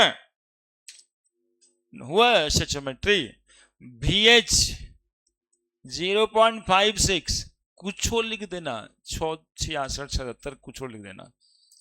इस सीधा मतलब यह है कि वेनेडियम का 100 एटम जब पैक हुआ तो हाइड्रोजन का 56 एटम उसमें ट्रैप्ड हो गया, फंस गया। ऐसे कंपाउंड को हम क्या कहेंगे? इंटरस्टिशियल कंपाउंड कहेंगे। D block element interstitial compound बनाता है, क्योंकि डी ब्लॉक एलिमेंट सब सॉलिड होता है। During packing they have interstitial site in which a smaller atom get trapped। ठीक है, तो लिखिए definition. when a smaller atom like hydrogen, nitrogen, oxygen, carbon trapped inside the voids of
when a smaller atom like hydrogen, nitrogen, oxygen, carbon trapped inside the voids or interstitial site, interstitial TIL, interstitial site of d block element, in non-stoichiometric ratio. In non-stoichiometric ratio, it known as interstitial compound. जब small atom like carbon, nitrogen, hydrogen, ये सब interstitial site of crystals of D block element, यहाँ पे थोड़ा सा एक line जोड़ दीजिए, कहाँ फंसेगा, तो डी ब्लॉक एलिमेंट के क्रिस्टल में है ना, इसको कोई क्या बोला जाएगा, crystal structure of metal. Metal का सॉलिड क्रिस्टल स्ट्रक्चर है, और ये सॉलिड क्रिस्टल स्ट्रक्चर मेटल का जो है उसमें उसके इंटरस्टिशियल साइट पर यदि कोई एटम फंस गया, ट्रैप्ड हो गया, घुस गया, तो उस कंपाउंड को हम इंटरस्टिशियल कंपाउंड कहेंगे।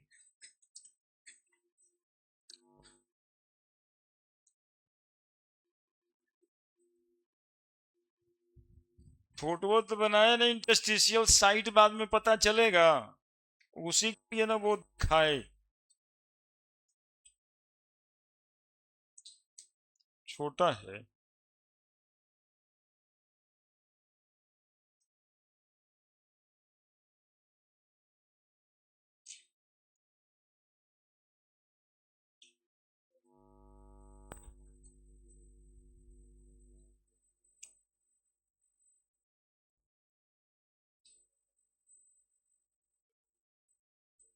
तुम सबको पहले बुला के अपने लेट आए।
फंस गया, फंस गया तो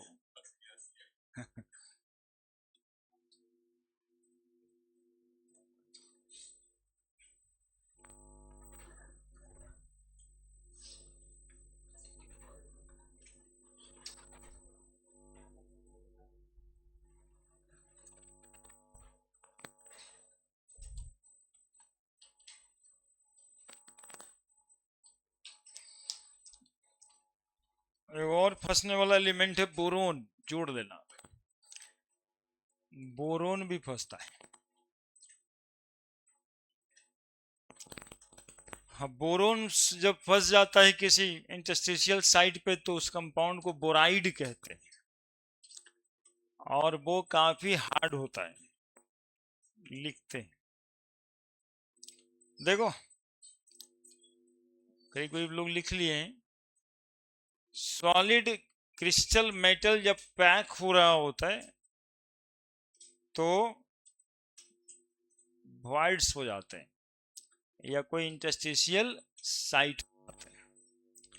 इंटरस्टिशियल साइट या वॉइड्स मतलब खाली जगह है ना, हर सॉलिड मेटल में खाली जगह होता है अंदर से, इसको एक्सपीरियंस किया कि ना तुम लोग, खाली जगह होता है सॉलिड में, एक्सपीरियंस करेगा। बर्तन बेचने वाले दुकान में ये कभी जाइएगा तो कोई सॉलिड मेटल, लोटा गिलास छिपी कटोरी कुछ भी, पीस के हिसाब से बेचेगा, और वहीं पे उसी के दुकान में रखा हुआ कुछ बर्तन किलो के हिसाब से बेचेगा, कि इसको किलो के हिसाब से ले जाइए, लेकिन ये तो हम पीस से देंगे। जिसको किलो के हिसाब से वो बेच रहा है उसमें वॉइड्स कम है, मतलब डेंसिटी ज्यादा है, और जिसको वो पीस के हिसाब से बेच रहा है अंदर से खोखला है, वो अंदर से खोखला, उसके पैकेजिंग में उसके क्रिस्टलाइन स्ट्रक्चर बनाने के दरमियान ये होल्स ज्यादा है, ये वॉइड्स ज्यादा है। समझ में आ गया होगा? अंदर से खोखला है ना। ये पापा मम्मी के साथ कभी बर्तन उर्तन खरीदने जाएगा तो इसे एक्सपीरियंस करेगा, उन लोग को एक्सपीरियंस है। बोले लोटा तो दे दिए लेकिन ये तो बहुत ही हल्का है, तो शेप तो बन गया वही, मतलब अंदर से क्या है, खोखला है। और यदि कोई लोटा भारी दे रहा है तो कहेगा ना इसको तुम किलो से बेचते है ना, इसका मतलब अंदर से क्या है, भरा है। वही वाला वॉइड से समझिए, इंटरस्टिशियल साइट है वो, और वहां के इन्वायरमेंटल फैक्टर के वजह से ये स्मॉलर एलिमेंट्स हैं एटमॉस्फेयर में, जो उस वॉइड्स में, स्मॉलर क्यों बोल रहे हैं, क्योंकि वॉइड्स बोल रहे हैं, वॉइड मतलब छेद, छेद तो छोटा ही होगा ना यार इस एटम के कंपैरिजन में। तो smaller element hydrogen, nitrogen, oxygen, boron, carbon जैसा एलिमेंट नॉन स्टैचोमेट्रिक रेशियो में ट्रैप्ड हो जाएगा। यदि कोई छोटा एलिमेंट नॉन स्टैचोमेट्रिक रेशियो में किसी सॉलिड मेटल में ट्रैप्ड होता है तो वो कंपाउंड को हम इंटरस्टिशियल कंपाउंड कहें। ठीक है, ये जो कंपाउंड बना हुआ है, अब ये कंपाउंड बना हुआ है, तुम्हारे दिमाग में जाएगा कि कंपाउंड बना है तो बॉन्ड बना होगा, तो बॉन्ड बना है क्या? अरे कोई बॉन्ड बना है क्या? तो interstitial compound does not form by ionic और कोवेलेंट बॉन्ड। ये कंपाउंड ऐसा है कि इसमें कोई आयनिक बॉन्ड और कोई कोवेलेंट बॉन्ड बनने की जरूरत नहीं है। नेक्स्ट, कितना 1 मिनट लेगा रे? इंटरस्टिशियल कंपाउंड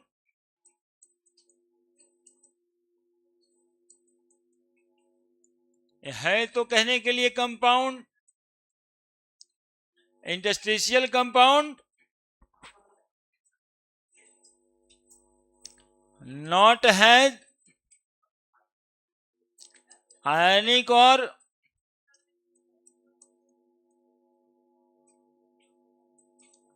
कोवेलेंट बॉन्ड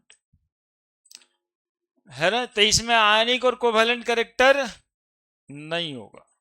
ठीक है, आयनिक और कोवेलेंट कैरेक्टर नहीं होगा। आईसी लिख देते हैं इंटरस्टिशियल कंपाउंड, लेकिन इनऑर्गेनिक कंपाउंड भी पड़ेगा सब।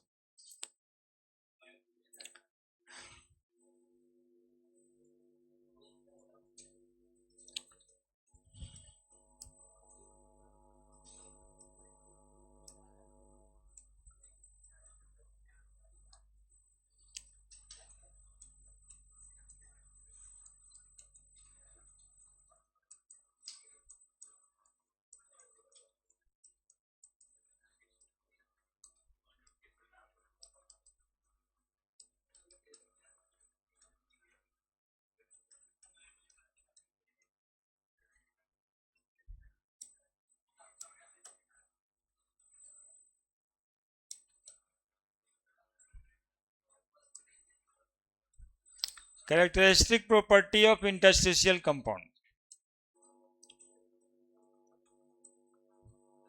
आईसी अब वहां पे लिख दिया। पहला, interstitial compound are very hard than pure metal.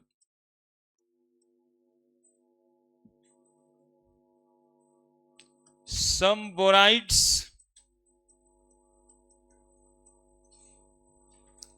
Borides में, जिसमें कौन सा चीज फंसा हुआ होगा, बोरोन।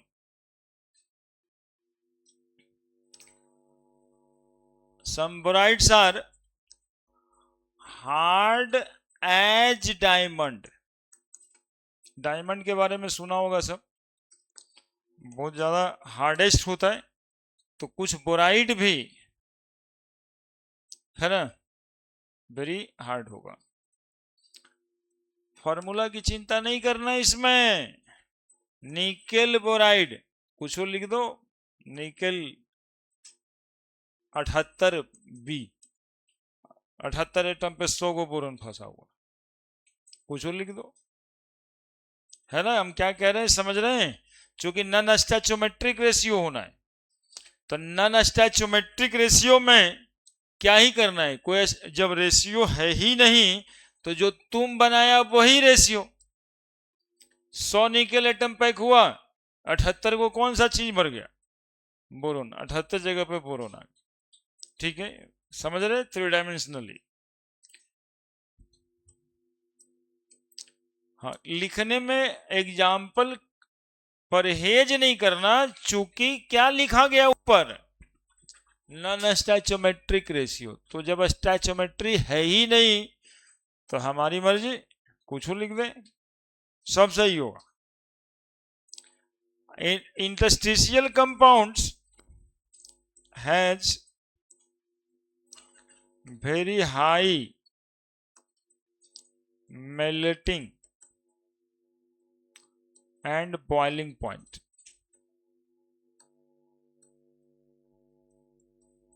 than pure metal.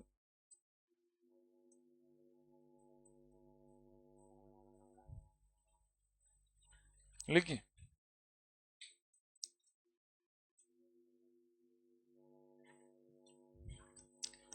अब देखिए इस टॉपिक को ऐसे भी पूछा है ऑब्जेक्टिव में, interstitial compound retain metallic conductivity.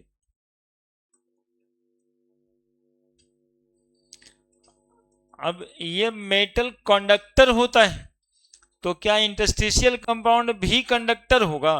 तो हाँ बिल्कुल, चूंकि इसके वैलेंस इलेक्ट्रॉन को कोई प्रभावित नहीं करता, ये वैलेंस इलेक्ट्रॉन को प्रभावित नहीं करता। Interstitial compounds are generally chemically inert.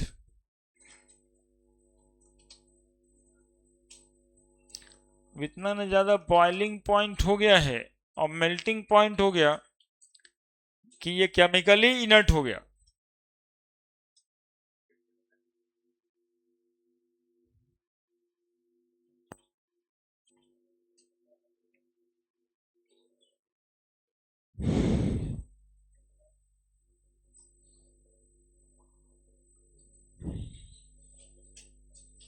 लिखिए जल्दी,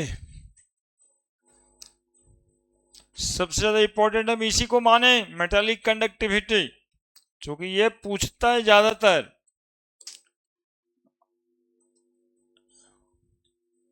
बाकी सब बोर्ड जैसा ही है कि what is interstitial compound. Actually में सैंपल पेपर अभी से रखना चाहिए सब। सैंपल पेपर रखने से क्या होता है कि अभी गए, आज ही डी ब्लॉक का संपूर्ण तैयारी कर लिए, तो एट दैट टाइम जब तुम लोग खरीदेगा लास्ट टाइम, नवंबर दिसंबर से पहले तो गेस्ट पेपर सैंपल पेपर लेगा ही नहीं लोग। और उस समय अचानक लगता है कि एनसीईआरटी पढ़ना था सर कहते थे, तो अब तो नहीं पढ़ लगेगा, देख लेते हैं, भर भर के लिखा हुआ है, कौन पढ़ता है। एनसीईआरटी तो खाली बदनाम है, एनसीईआरटी में कुछ हो नहीं है, वो कुछ हो नहीं है, फिर भी कुछ हो पढ़ ही नहीं रहा है लोग, तो लास्ट टाइम हो जाता है। अब जब गेस्ट पेपर आया, सैंपल पेपर आया, तो लगा सैंपल पेपर से तैयारी कर लेते हैं। फरवरी में वो भी छूटता हुआ नजर आता है। अभी से खरीद लेना चाहिए, अभी से। अब सॉल्यूशन पढ़े तो सॉल्यूशन के सब क्वेश्चन दिख तो जाएगा। डी ब्लॉक पढ़ रहे हैं, डी ब्लॉक में कैसा कैसा क्वेश्चन आता है, तैयारी वैसे ही होता है। वो अचानक से अभी कुछ नहीं है और बाद में 25 घंटा कोई थोड़े पढ़ पाएगा 24 घंटा में। चलिए आगे बढ़ते हैं। इंटरस्टिशियल कंपाउंड क्या होता है, क्लियर हुआ?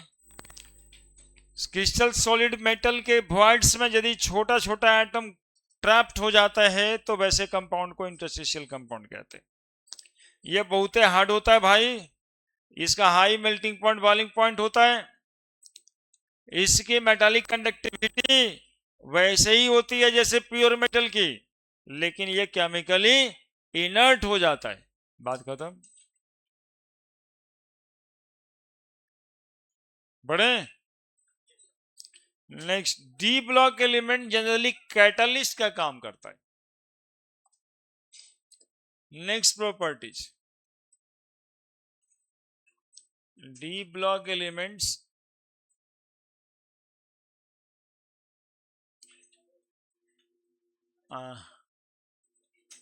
has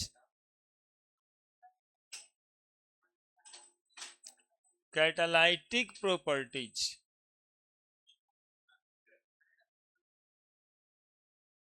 कैटालिटिक प्रॉपर्टीज का मतलब समझते हो जी?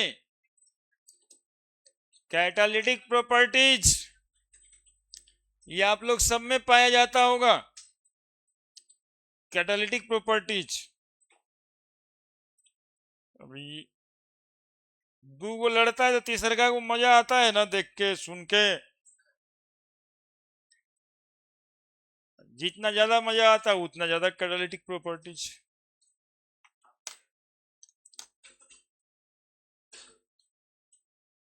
नहीं समझा? कैटालिटिक प्रॉपर्टीज में ऐसे होता है, देखो ये एक भाई साहब है और ये भी एक भाई साहब है, ये दोनों के बीच गर्मा गर्मी में बातचीत हो रहा है, हॉट टॉक हो रहा है, देख लेंगे ये कर लेंगे वो कर लेंगे, हॉट टॉक हो रहा है। ये एक भाई साहब घूमते फिरते इसका दोस्त था,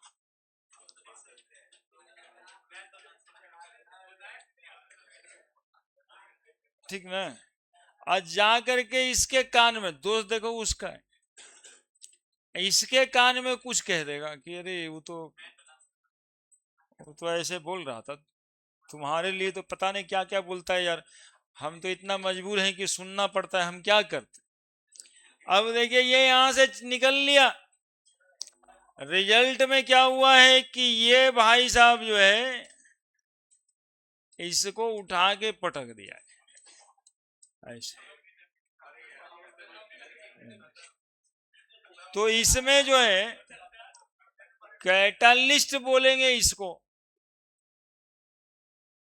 ये था कैटालिस्ट। ऐसे तो दोनों बतिया करके मुड़ जाता हो सकता था, लेकिन इसके कुछ बोल देने से पटक ही दिया उठा करके, अब तो कहीं कोई रास्ता ही नहीं। और ये उस पटकम पटकी में सामने साथ भी ये तो चल दिया था, ये तो फोने करके कह दिया था उसको, नहीं समझे? तो इसको कहते हैं कैटलिस्ट। तो डी ब्लॉक एलिमेंट क्या रखता है? अब सुनो, बताते हैं कि d block element catalytic property क्यों रखता है। एक्चुअली में डी ब्लॉक एलिमेंट के पास ना बैठका है, गांव घर में बैठका सुना होगा, जहां पे 10 लोग बैठते हैं उसी को बैठका कहते हैं। हाँ, एक हो सकता है कोई मंदिरों पे बैठका लगा दे, चबूतरा पे कहीं पे बर का गाछ है वो जो नीचवा में, इसके पास बैठका रहता है डी ब्लॉक एलिमेंट के पास। ये रिएक्टेंट मॉलिक्यूल को वहां पे टेम्पररी बैठने का जगह देता है। क्या करता है? टेम्पररी अपने वैकेंट डी ऑर्बिटल में, हमारा बैठका कहने का मतलब है डी ऑर्बिटल जो खाली है एलिमेंट का, उस डी ऑर्बिटल में रिएक्टेंट मॉलिक्यूल को टेम्पररी इलेक्ट्रॉन रखने की इजाजत देता है। जैसे गांव में बैठका में टेम्पररी आप बैठ सकते जाकर के, इसलिए तो बैठका होता है ना? घर में कहते हैं लोग आते हैं थोड़ा सा वहां से बैठकवा से, और वो बैठका पर होता है राजनीति पूरा का पूरा, ताश खेलते समय, है ना? या बैठ करके कुछ अपना बातचीत का आदान प्रदान हो रहा है, और हो रहा है पूरा राजनीति।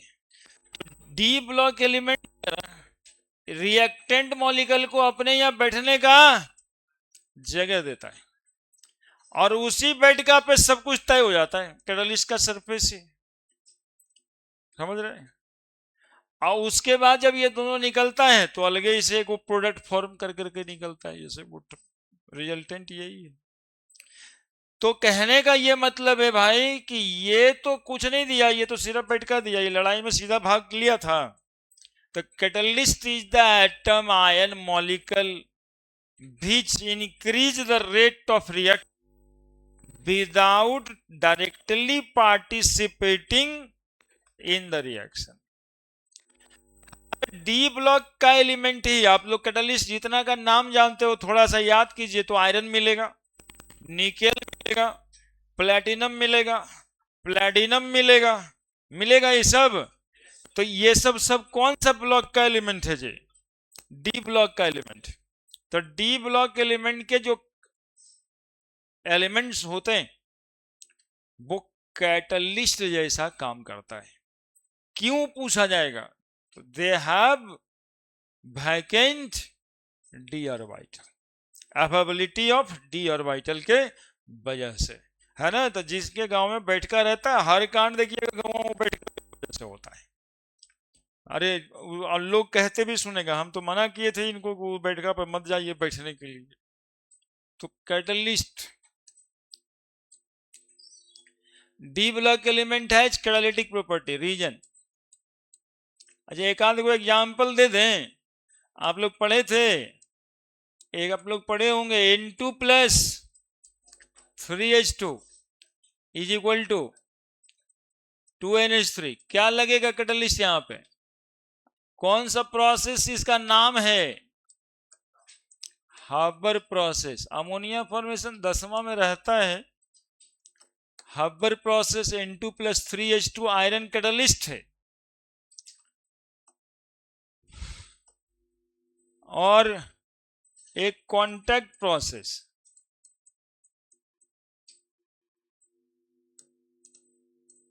SO2 का formation, SO2 plus O2 vanadium pentoxide लगेगा, SO3, है ना। कांटेक्ट प्रोसेस से क्या बनता है? बिहार बोर्ड वाले को बहुत पूछता है। H2SO4। हाबर प्रोसेस से अमोनिया, कांटेक्ट प्रोसेस से H2SO4 बनता है यार, कंफ्यूजन हो गया हमको। वेनेडियम पेंटाऑक्साइड, ठीक है। बोलिए ना। 10:30 बजे। अरे तो एक टॉपिक खत्म करने से मतलब है कि छोटी सा मतलब, अब वो एक लोग खेलने गया और थक के आया, मतलब सोने का मन कर रहा, बस छोड़ दिए। है ये, यही सब करेंगे हम। मास्टर साहब क्या पढ़े गया कि खाए गया पता ही ना, पढ़ावे वाला है कि भोज देवे वाला हमको खुद ही पता नहीं।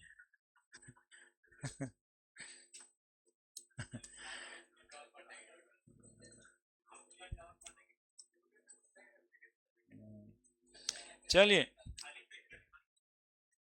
डी ब्लॉक एलिमेंट है कैटालिटिक प्रॉपर्टी रीजन।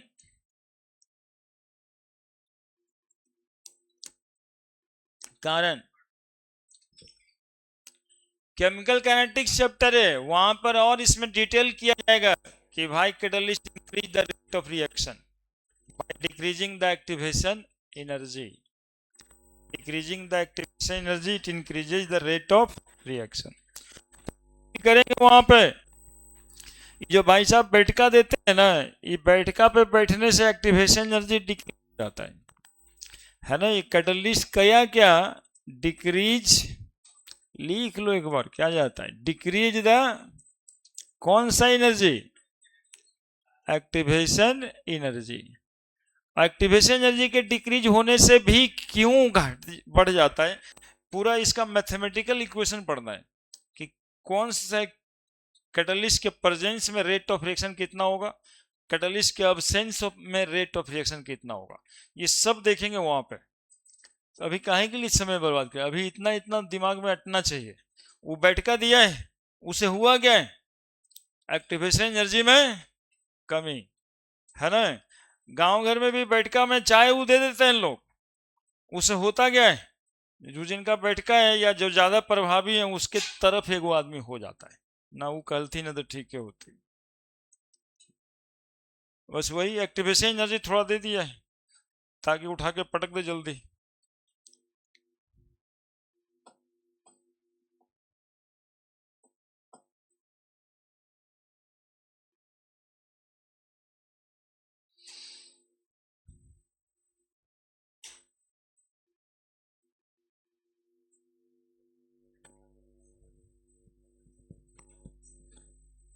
ठीक है, रीजन, रीजन तो मेन एक ही है, d block elements has vacant कौन सा ऑर्बिटल, डी ऑर्बिटल, है ना, फॉर द एडजॉर्प्शन। अब ज्यादा बड़ा पूछेगा तब, 2 नंबर में आएगा तब, for the adsorption of reactant molecule, adsorption of reactant molecule on the surface which lower the activation energy, which lower the activation energy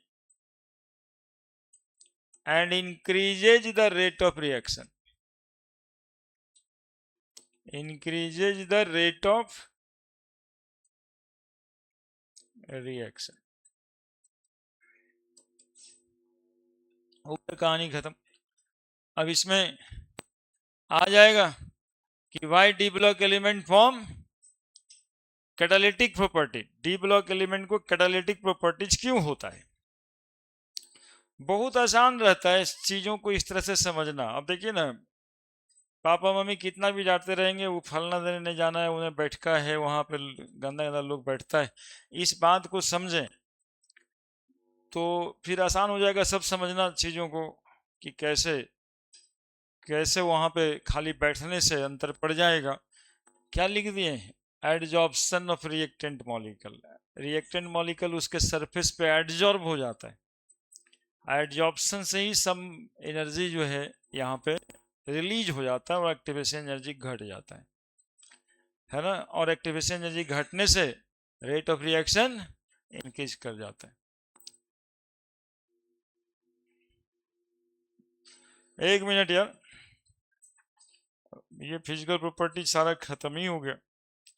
तो कहा देखो क्वेश्चन तो कभी कभी करा लेंगे। नेक्स्ट प्रॉपर्टी है एलवाई फॉर्मेशन। एलवाई फॉर्मेशन में कल क्या करेंगे, बस हो गया हो गया। हाँ, ये तो सही है, इसमें तुम गलत कुछ नहीं बोल रहे। हम ना वहाँ के आते हैं ना, इस वजह से।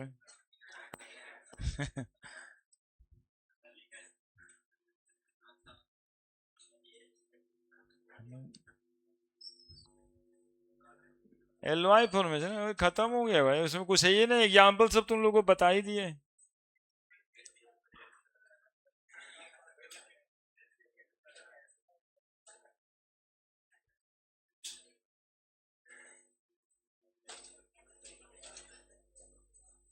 सबसे ज्यादा एक्टिव कैटलिस्ट डी ब्लॉक में कौन से ग्रुप में पाए जाते हैं,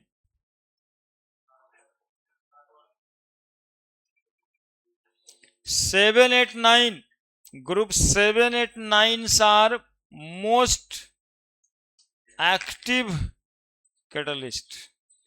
ऐसे तो पूरा 4 से लेके 11 तक। एक मिनट, इसके बकाने से क्या करेंगे, हम थोड़े ना छोड़ देंगे बात। इक्वेशन नंबर एग्जाम्पल है,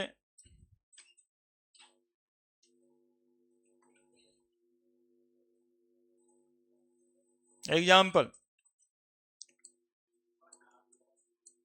डी ब्लॉक में कौन कौन सा element, group 4 to group 11th elements act as catalyst in which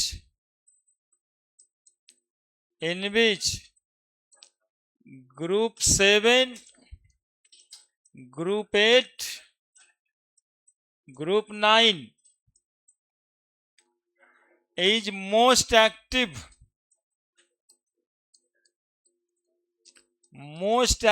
catalyst. ये कैटलिस्ट का एग्जाम्पल दे दिए। 7वां में कौन सा एलिमेंट है, फिर से रूस गया, किससे, करुणा ईरानी क्या बोली थी, बस ये 3 या 9 एलिमेंट ज्यादा एक्टिव एलिमेंट है, ज्यादा एक्टिव कैटलिस्ट है। एक्टिव कहा जाता है कि कितना मॉलिक्यूल को रिएक्ट करवाया पर सेकेंड, जितना ज्यादा मॉलिक्यूल को रिएक्ट करवाया उतना ज्यादा एक्टिव है ना। वो बैठका कितना ज्यादा एक्टिव है पता चलेगा गांव में कितनी लड़ाई रोज करवा रहा है, जितना ज्यादा लड़ाई रोज करवाया उतना ज्यादा एक्टिव है।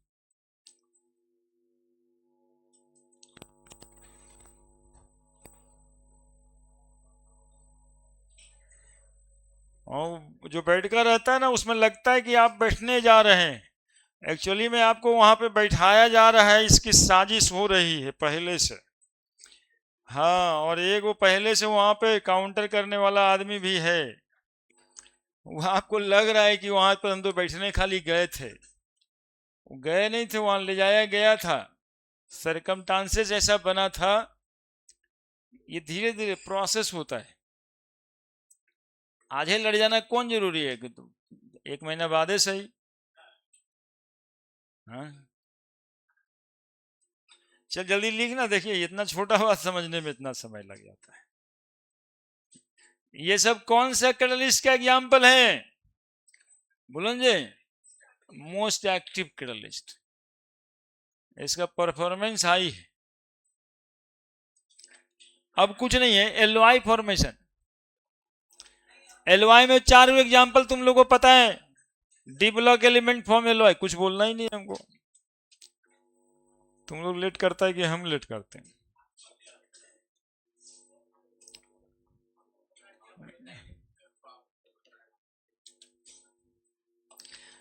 चलिए हो गया खत्म। डी ब्लॉक एलिमेंट हम खाली लिखेंगे जी, फॉर्म एलवाई अमलगम। देखो अमलगम कहते हैं तो भोरे भोरे बबल गम, और शाम होते होते पता नहीं कौन से गम में डूब जाएगा। किसको कहते हैं एलवाई, कॉपर प्लस एसन, बोलो क्या है ये, कुशन। ब्रॉन्ज, कॉपर प्लस जिंक, बोलो क्या है ये, कुजन। ब्रास, आयरन प्लस कार्बन, क्या है ये, steel. Iron plus nickel plus chromium plus carbon, क्या है ये, stainless steel. Nickel plus copper plus zinc, इसको फेनिक्रो बोलते हैं जी, फेनिक्रो। बस यही जो पहले भी लिखे हैं, निकूजन, German silver,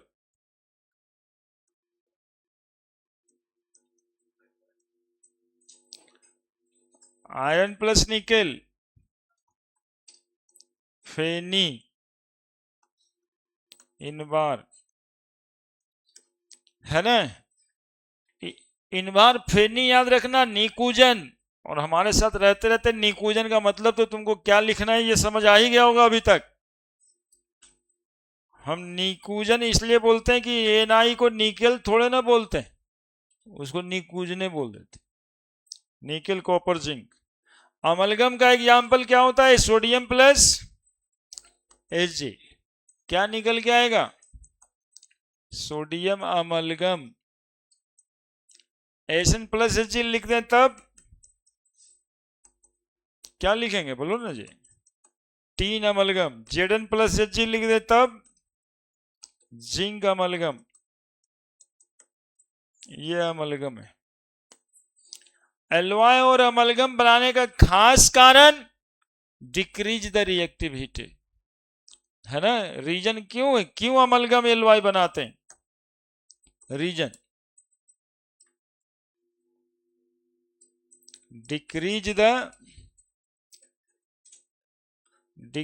the reactivity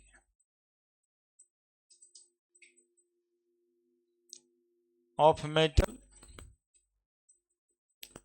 and, दूसरा लाइन पूछे तो इंप्रूव द प्रॉपर्टीज, जो भी प्रॉपर्टीज के लिए वो जाना जाता है उस प्रॉपर्टीज को इंप्रूव करना है, बस खत्म। तो और क्या, अब दो कंपाउंड इसमें चैप्टर में पढ़ना है, जिस कंपाउंड का नाम है KMnO4 K2Cr2O7।